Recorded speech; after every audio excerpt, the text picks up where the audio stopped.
Assalamualaikum warahmatullahi wabarakatuh. Saya dari Syafnan NIM 201110301049 dari kelas MOBA Sunwa ingin meringkas materi webinar untuk pengenalan terhadap apa itu arkeolog maritim underwater untuk budaya bahari Nusantara. Di sini saya mencoba untuk memperkenalkan apa itu benda arkeologi maritim trompet. Jadi di sini sedikit dari definisi atau dari apa yang sudah pernah kita lakukan juga untuk maritim itu adalah sebenarnya adalah tinggalan budaya dan aktivitas manusia dari masa lalu, khususnya terkait dengan kemaritiman.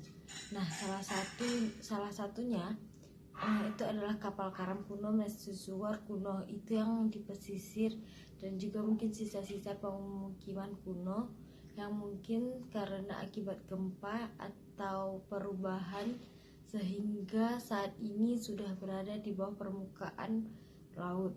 Nah, kita bisa lihat ke ini dulu contohnya dari luar ya, contoh-contoh kasus yang ada di luar seperti misalnya contoh kasus dari kapal Pasca yang dipamerkan saat ini yang dipasang di museum itu waktu ditemukan 10 tahun sebelum jadi ekskavasi di tahun kita tahun 1151.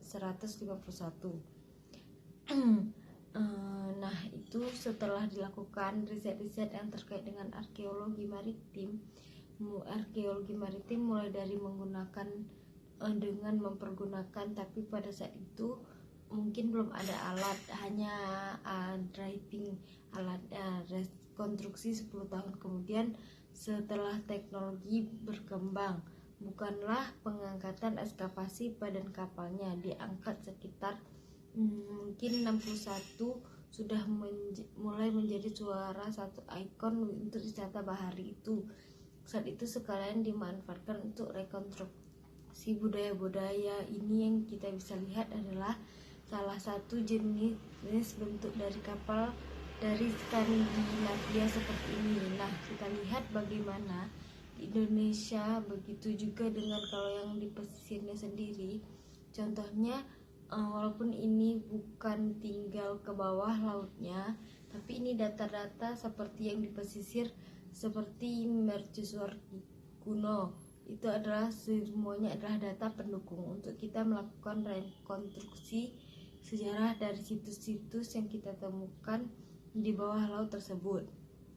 Tentang pembelajaran arkeologi atau dalam hal inilah bawah laut dari lapangan dengan topik artikel maritim underwater dari pusat riset kelautan.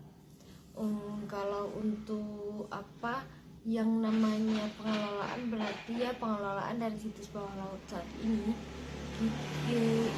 yang memang kita lakukan riset terkait dengan penilaiannya gitu. Terus apakah dia memang harus tetap ditinggalkan secara in situ, bisa dimanfaatkan secara in situ, atau memang harus dilakukan pengangkatan ekskavasi. Mungkin beberapa di situ ada namanya beberapa artefak yang nilainya berharga terus dan atau perlu dilakukan penetapan. Saat ini kita sudah ada Permen nomor 17 tahun 2018 terdekat dengan penetapan kawasan konservasi maritim untuk perlindungan dari situs arkeologi bawah laut atau situs kapal-kapal tenggelam yang bernilai sejarah. Tapi penilaian yang memang standarnya untuk di KKM begitu yang sudah dilakukan. Sekian dari saya. Assalamualaikum warahmatullahi wabarakatuh.